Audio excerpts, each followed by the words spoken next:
सभी व्यूवर्स को डॉक्टर पवन ओबराय की तरफ से नमस्कार। मैं डॉक्टर पवन ओबराय स्वागत करता हूं अपने YouTube channel study with doctor Pawan Oberoi पर। व्यूवर्स, आज इस वीडियो में मैं आपसे डिस्कस करूंगा चौधरी चरण सिंह यूनिवर्सिटी मेरठ में एमए सेकंड ईयर में जो सोशियोलॉजी आपका सब्जेक्ट है, तो उसमें सोशियोलॉजी ऑफ सोशल मूवमेंट्स का पेपर मैं आपसे डिस्कस करूंगा, जिसका कोड नंबर है G489। और व्यूवर्स, ये चीज़ मैं आपको बता दूं क्योंकि लास्ट ईयर ये सिलेबस चेंज हुए थे न्यू सिलेबस के अकॉर्डिंग, तो इनकी जो बुकलेट है वो मेरे को अवेलेबल हुई है, जो मैं अक्सर आपसे हर एक दो दिन बाद डिस्कस मैं कर रहा हूं। तो जैसे जैसे मेरे को हिंदी में या पॉलिटिकल साइंस में, इकोनॉमिक्स में, सोशलॉजी में, इंग्लिश में जो भी मेरे को अवेलेबल हो रही है, तो वो मैं आपसे ज़रूर डिस्कस कर रहा हूँ। तो ये प्राइवेट के बच्चों को बहुत बड़ी इससे हेल्प हो जाएगी, क्योंकि ये पेपर मार्केट में भी नहीं मिलते हैं एमए एमकॉम के।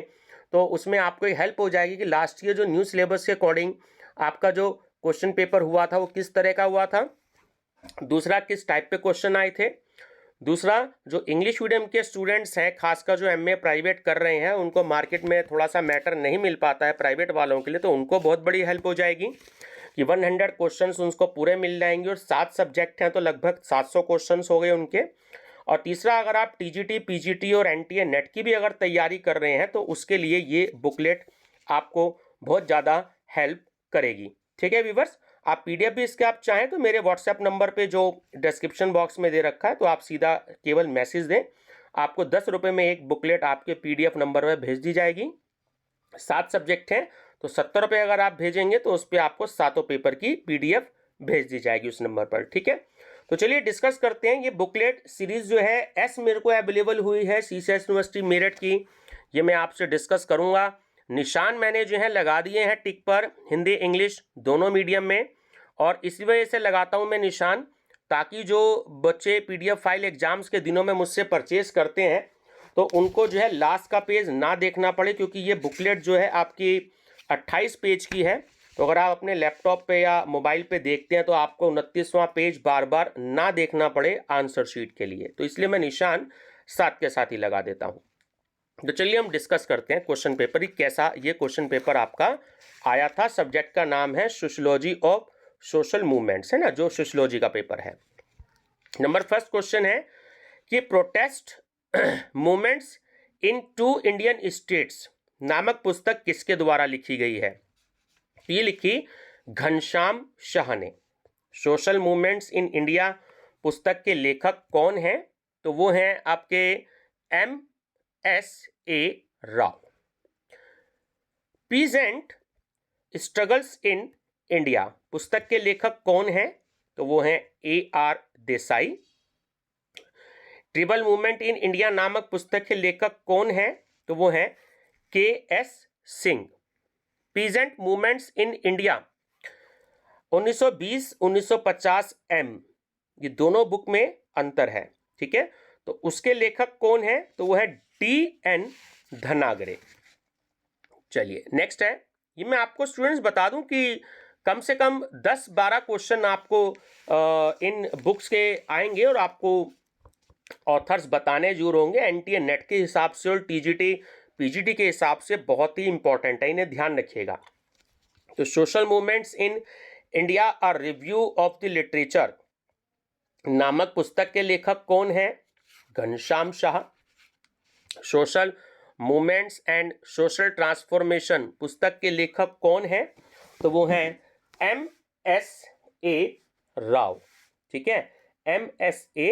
राव। इंग्लिश मीडियम वाले स्टूडेंट, थोड़ा सा मैं बताना चाहूंगा कि इंग्लिश में निशान इसका लगाना रह गया है, तो हिंदी में लगा हुआ है, तो आप उसको देख लीजिएगा। नेक्स्ट है protest and change studies in social movements पुस्तक किसके द्वारा लिखी गई? T.K. Oommen. Ecology and the politics of survival पुस्तक के लेखक कौन हैं? तो वो हैं Vandana Shiva. The issue at stake theory and practice in the contemporary women's movements in India पुस्तक के लेखक कौन है? तो वो है ननिता शाह। तो देखिए, ये 10 क्वेश्चन ऐसे हैं जो बुक्स से रिलेटेड आ चुके हैं, तो बहुत अच्छे से आप इनकी स्टडी कर लीजिएगा। ब्रिटिश सरकार को सती प्रथा के खिलाफ कानून बनाने के लिए किसने प्रेरित किया? वो प्रेरित किया राजा राममोहन राय ने। सती प्रथा निरोधक कानून किस वर्ष बना? सन 1829 में। विधवा पुनर्विवाह कानून किस वर्ष बना? सन 1856 में। बाल विवाह पर रोक संबंधी कानून सर्वप्रथम किस वर्ष पारित किया गया? सन 1929 में। निम्न में से किसके अध्ययन से पता चलता है कि स्त्रियों ने विभिन्न कृषक आंदोलनों में उग्र भूमिका अदा की थी? तो सुनील सेन और कपिल कुमार और केपी कानन तीनों के अध्ययन से पता चलता है। तो डी इसमें करेक्ट आंसर है, उपयुक्त सभी। भूदान आंदोलन किस व्यक्ति के द्वारा चलाया गया? बहुत ही इंपॉर्टेंट क्वेश्चन है ये भूदान आंदोलन। ये विनोबा भावे जी द्वारा चलाया गया। भारत के किस भाग में भक्ति आंदोलन प्रारंभ हुआ? दक्षिण भारत में। निम्न में से चिपको आंदोलन का नेतृत्व किसने किया था? देखिए एनटीए नेट में क्वेश्चन कई बार पूछा गया है। तो सुंदरलाल बहुगुणा का नाम तो अक्सर लोगों को पता होता, लेकिन इनके साथ गोरा देवी और चंडी प्रसाद भट्ट भी थे। तो डी ऑप्शन इसमें करेक्ट है। ठीक है, सुंदरलाल बहुगुणा और गोरा देवी और चंडी प्रसाद भट्ट। तो डी ऑप्शन इसमें करेक्ट है। चिपको आंदोलन किस वर्ष शुरू हुआ था? 1973 में। और उत्तराखंड जो स्टेट है वहां पे हुआ था, ध्यान रखेंगे आप। किस समाज सुधारक ने कहा वेदों की ओर लौटो? ये कहा दयानंद सरस्वती जी ने। बाह्यता और बाध्यता विशेषताएं हैं, तो ये है सामाजिक तथ्यों की। सामूहिक चेतना की अवधारणा का विश्लेषण किया है दुर्खिम ने। भारत में घरेलू हिंसा से स्त्रियों के बचाव संबंधी अधिनियम को किस वर्ष लागू किया गया था? सन 2005 में। निम्नलिखित में से कौन सा महिला सशक्तिकरण का आयाम है? तो शिक्षा, रोजगार और विधिक जागरूकता तीनों ही हैं। तो डी ऑप्शन सही है, उपयुक्त सभी। भारत में लैंगिक असमानता हेतु कौन सा कारण उत्तरदायी है? तो पितृसत्ता भी है, अशिक्षा भी है और रोजगार के कम अवसर भी हैं। तो इसमें डी ऑप्शन करेक्ट है, उपयुक्त सभी। स्वतंत्र भारत में कारखाना अधिनियम किस वर्ष पारित किया गया था? तो ये सन 1948 में किया गया था। सामाजिक परिवर्तन के द्वंद्वात्मक सिद्धांत में कौन सी अवधारणा का प्रयोग किया जाता है? तो वाद, प्रतिवाद, संवाद। तो डी ऑप्शन इसमें आपका करेक्ट है, उपयुक्त सभी। सूचना प्रौद्योगिकी क्रांति किसकी देन है? ये भी बहुत इंपॉर्टेंट क्वेश्चन है। तो सूचना प्रौद्योगिकी क्रांति जो है आपका ये है वैश्वीकरण की, ग्लोबलाइजेशन की देन है। नृजातीय संघर्षों की समस्या के क्या कारण हो सकते हैं? तो अफवाह भी हो सकती है और एक दूसरे के प्रति संदेह की भावना भी हो सकती है और सांप्रदायिकता भी हो सकती है। तो इसमें आपका डी ऑप्शन करेक्ट है, उपयुक्त सभी। किस वर्ष औद्योगिक विवाद अधिनियम पारित हुआ? 1947 में। निम्नलिखित में से कौन सा व्यवहार नैतिकता से संबंधित है? सदाचार। निम्नलिखित में से कौन सा एक समुदाय स्वीकार किया जा सकता है? समुदाय पूछा इन्होंने, ध्यान रखिएगा। तो वो जनजाति, जिसे ट्राइब बोलते हैं, ठीक है, जनजाति को स्वीकार किया जा सकता है। मुस्लिम विवाह विच्छेद अधिनियम किस वर्ष में पारित हुआ था? तो ये 1939 में पारित हुआ था। किस किसान आंदोलन में महात्मा गांधी जी ने प्रथम बार भाग लिया था? तो वो चंपारण आंदोलन था। ये भी बहुत इंपॉर्टेंट क्वेश्चन है। चंपारण आंदोलन में। स्वतंत्र भारत का पहला कृषक आंदोलन निम्नलिखित में से कौन सा था? तो ये आपका था तेलंगाना कृषक आंदोलन। नक्सलवाड़ी आंदोलन किस वर्ष से प्रारंभ हुआ? सन 1967 से। निम्न विद्वानों में से किसने जनजाति आंदोलन को कृषक आंदोलन कहा? तो A.R. देसाई, रंजीत गुहा और कैथलीन गफ, तो इन तीनों ने कहा था। तो इसमें डी ऑप्शन करेक्ट है, उपयुक्त सभी। घनश्याम शाह का अनुसूचित जातियों और जनजातियों आंदोलन का अध्ययन क्षेत्र रहा है। तो इन्होंने गुजरात और महाराष्ट्र दो स्टेट पर अध्ययन किया था। किस विद्वान ने अपने अध्ययनों में अन्य पिछड़ी जातियों को सम्मिलित किया है? तो वो है M.S.A. राव। किसने कहा कि शोषण का सिद्धांत आर्थिक या राजनीतिक कारकों की अपेक्षा सांस्कृतिक और प्रजातिक कारकों पर केंद्रित है? तो वो कहा ज्योतिराव गोविंदराव फूले ने। दलितों के लिए अंबेडकर क्या चाहते थे? तो उनके लिए ये सामाजिक न्याय चाहते थे। पेरियार शिल्पकार जाने जाते थे। तो ये जो है सामाजिक सुधारों के लिए जाने जाते थे। पिछड़ी जातियों के लिए मंडल कमीशन का गठन किस वर्ष किया गया था? तो 1979 में, 1979 में। चलिए, चिपको आंदोलन के साथ देखिए एक आंदोलन हुआ था आपका झारखंड आंदोलन। तो ये संबंधित किससे है? तो इसमें जो छोटा नागपुर शहर है उसको आपको ध्यान रखना है, ठीक है। छोटा नागपुर से। भारत में स्वतंत्रता से पहले कृषक आंदोलन कौन सा है? तो वो है स्थल बगावत। M.S.A. राव ने सामाजिक आंदोलन को मुख्य प्रकारों में बांटा है। तो इन्होंने 4 भाग में बांटा है। सामाजिक आंदोलन शब्द सर्वप्रथम किस समाजशास्त्री ने किया था? तो इसके लॉरेंज वॉन स्टीन ने शुरू किया था।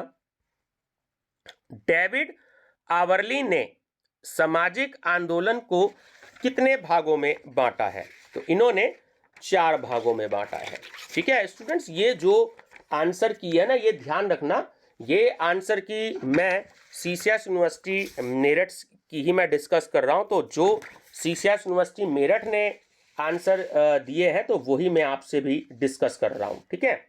मैं अपनी तरफ से इसमें कोई भी आंसर डिस्कस नहीं कर रहा हूं। सामाजिक आंदोलन का मार्क्सवादी सिद्धांत किसने प्रतिपादित किया? तो वो कार्ल मार्क्स ने किया था, ध्यान रखें, कार्ल मार्क्स। सामाजिक आंदोलन के पुनर्निर्माण का सिद्धांत किसने दिया है? तो वो A.F.C. व्लास ने दिया है। The social context of an ideology, Ambedkar's political and social thought नामक पुस्तक के लेखक कौन है? तो ये लिखी थी S.S. गोर ने, ठीक है, S.S. Gore. From untouchable to delete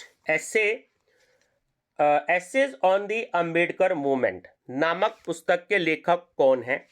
तो वो है इलिनर जीलॉट। टोटमवाद संबंधित है। तो टोटमवाद जो है वो संबंधित है जनजातियों से। पेरियार के विचार थे, तो ये विचार थे दलितों के लिए। सीमांत समुदायों की सबसे बड़ी विशेषता है, तो उनकी विशेषता थी गरीबी। अनुसूचित जाति एवं अनुसूचित जनजाति की जो सिफारिशें थी वो राष्ट्रपति को कौन कर सकता है? तो राज्यपाल कर सकता है। दलित मूवमेंट इन महाराष्ट्र पुस्तक के लेखक का नाम लिखिए। तो वो थे P.G. जोगदांड। भारत में प्रथम बार अनुसूचित जाति शब्द का प्रयोग कब लाया गया? सन 1935 में। अवज्ञा आंदोलन से संबंधित थे, तो आंदोलन संबंधित थे, तो वो सीमांत समुदाय से संबंधित थे। गांधी जी ने अनुसूचित जातियों को नाम दिया, तो उन्हें क्या कहा? उन्हें हरिजन कहा गया। सामाजिक आंदोलन का सापेक्ष वचन सिद्धांत किसने दिया है? तो ये दिया है WG रन सीमैन ने। सामाजिक आंदोलन का संरचनात्मक तनाव का सिद्धांत किस विद्वान ने दिया है? तो ये नील जे स्लेमसर ने दिया है। सामाजिक आंदोलन की निम्न विशेषता नहीं है, तो वो है सहयोग न करना। हर्बर्ट ब्लूमर द्वारा दिए गए अनुसार निम्नलिखित सामाजिक आंदोलन के चरण नहीं है, तो वो है विद्रोह की भावना।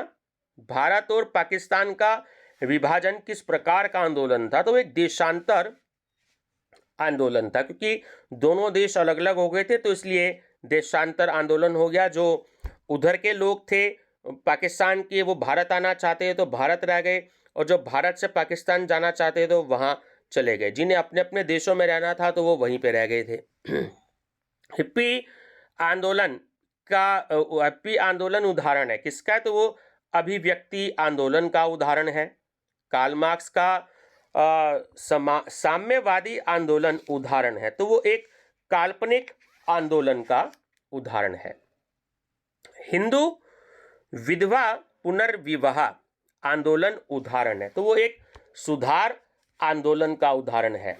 नक्सलवादी और माओवादियों आंदोलन का उदाहरण है, तो वो है एक रूपांतकारी आंदोलन के उदाहरण है। निम्नलिखित में से कौन सी प्रक्रिया भारतीय समाज में हो रहे रूपांतरण के लिए उत्तरदायी है? तो देखिए, औद्योगिकरण, नगरीकरण और वैश्वीकरण। तो ये डी ऑप्शन इसमें सही है, उपयुक्त सभी। बंधुआ मजदूर प्रथा का कानून द्वारा उन्मूलन करने का प्रयास कब किया गया? सन 1976 में। निर्धनता के निर्धारण में सर्वाधिक महत्वपूर्ण तथ्य है, तो देखिए आय से संबंध है उसका, इनकम से, है ना। जब भी इनकम कम होगी तो वो निर्धन कहलाएगा, इनकम ज़्यादा होगी तो वो अमीर कहलाएगा। भारत में सबसे अधिक निर्धन प्रदेश कौन सा है? बहुत ही इंपॉर्टेंट क्वेश्चन है, तो वो है उड़ीसा।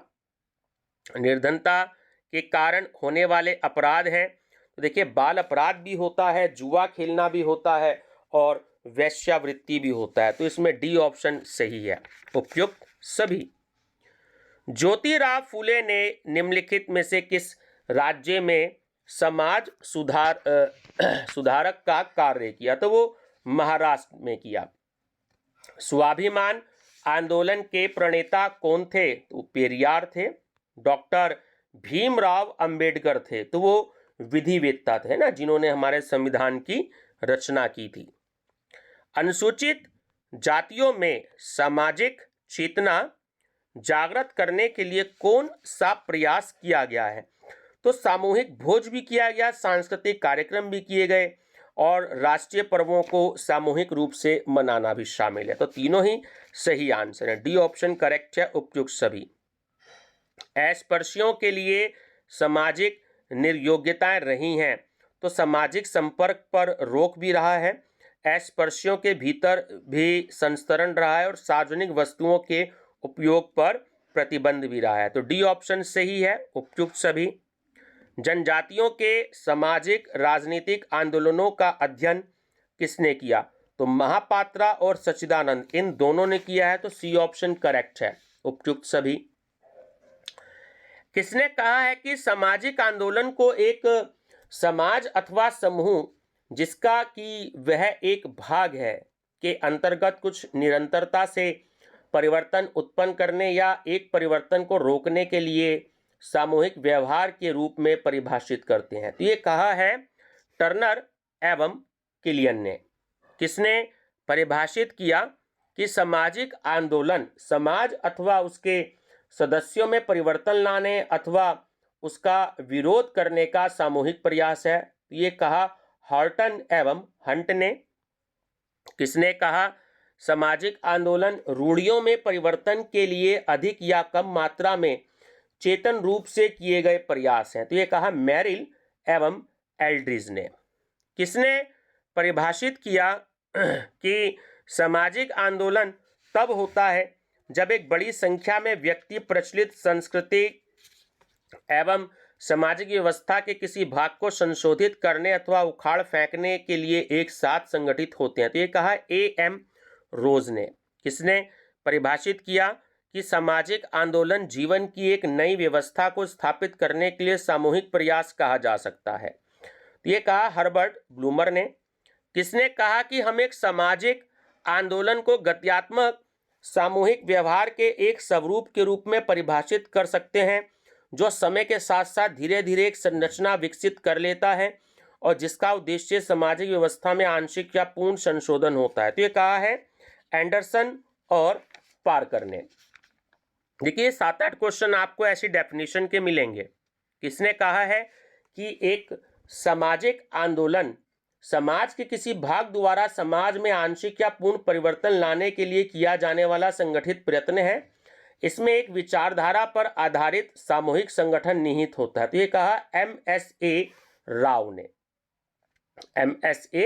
राव ने, ठीक है। स्टडीज इन लीडरशिप नामक पुस्तक किसके द्वारा लिखी गई? तो ये A.W. गोल्डनर के द्वारा लिखी गई। Charisma stability and change and analysis of Bhoodan Gramdan movement in India नामक पुस्तक किसके द्वारा लिखी गई है? तो T.K. ओमन के द्वारा लिखी गई। स्टूडेंट थोड़ा सा माफी चाहूंगा, ये शायद इस पेज पे इंग्लिश में निशान लगाने रह गए थे 2 पेज पे, तो लेकिन क्योंकि आंसर लगा हुआ है हिंदी में तो आप हिंदी में देख सकते हैं, जो ऑप्शन उसमें है वही इंग्लिश में होगा। The sociology of social movements नामक पुस्तक किसके द्वारा लिखी गई? J.N. बनकस के द्वारा। पर्यावरणीय विकास के परिप्रेक्ष्य में मनुष्य की कौन सी प्रक्रिया सर्वाधिक महत्वपूर्ण है? तो वह अनुकूलन एवं रूपांतरण। किस देश में औद्योगिक क्रांति का सूत्रपात हुआ? इंग्लैंड में। द्रविड़ मुनेत्र कड़गम आंदोलन का आरंभ किस राज्य में हुआ? तमिलनाडु में हुआ। सत्य शोधक समाज की स्थापना किसने की? ये की ज्योतिबा फूले ने। महात्मा गांधी के विचारों पर आधारित कृषक आंदोलन है तो वो था खेड़ा कृषक संघर्ष। पिछड़े वर्गों से संबंधित आयोग है तो देखिए मुंगेरी लाल कमीशन, काका कालेकर आयोग और मंडल आयोग है ना, ये सभी हैं। तो इसमें डी ऑप्शन करेक्ट है, उपयुक्त सभी। अनुसूचित जातियों एवं जनजातियों के लिए एक विशेष अधिकारी की नियुक्ति निम्नलिखित में से कौन सा व्यक्ति करता है? तो भारत के महामहिम राष्ट्रपति जी करते हैं। किस विद्वान ने जनजातियों के सामाजिक राजनीतिक आंदोलन का अध्ययन किया? तो घुर्ये, विद्यार्थी और कमलेश्वर सिन्हा, इन तीनों ने करी। तो डी ऑप्शन करेक्ट है, उपयुक्त सभी। गुजरात में देवी आंदोलन का अध्ययन किसने किया? तो डेविड हार्डीमैन ने किया। और लास्ट क्वेश्चन है स्टूडेंट्स, किस अर्थशास्त्री ने परिस्थितिकी एवं समाज के पारस्परिक अध्ययन संबंधों को उद्भाषित किया? राधा कमल मुखर्जी। व्यूअर्स, ये 100 क्वेश्चन थे, पूरे 100 क्वेश्चन जो मैंने आपसे डिस्कस किए। तो ये प्लेलिस्ट आप देख सकते हैं क्योंकि ये 7 क्वेश्चन पेपर जो हैं आपको मेरी प्लेलिस्ट में मिलेंगे। तो sociology MA second year 16 paper के नाम से आप मेरा चैनल सब्सक्राइब करके मेरी प्लेलिस्ट विजिट करें, आपको वहाँ पर 7 क्वेश्चन पेपर मिलेंगे। दूसरा, अगर आप TGT, PGT और NTA नेट की भी तैयारी कर रहे हैं तो उसके लिए भी मेरा चैनल आपके लिए बहुत हेल्पफुल रहेगा, क्योंकि आगे आने वाले टाइम में कुछ ही समय बाद मैं जैसे ही CCS यूनिवर्सिटी मेरठ के पेपर निपटेंगे तो मैं इसमें TGT, PGT के और NTA के प्रीवियस ईयर के सारे क्वेश्चन पेपर धीरे धीरे अपलोड करूंगा। हिंदी के भी, सोशियोलॉजी के भी, इकोनॉमिक्स के भी, कॉमर्स के भी, ठीक है, और हिस्ट्री के भी, ज्योग्राफी के भी, जो भी पेपर होते हैं वो सारे पेपर आपको मेरे चैनल पर मिलेंगे, क्योंकि चैनल ऑल इन वन बनने जा रहा है आप लोगों के सहयोग से। तो आप जितने भी आपके स्टूडेंट्स, जानकार हो, दोस्त हो, टीचर्स हो, तो आप मेरा चैनल उन्हें कह सकते हैं ताकि काफ़ी हेल्प उन्हें मेरे चैनल से मिल जाए। ठीक है व्यूअर्स, तो आपके एग्जाम के लिए best of luck and thank you.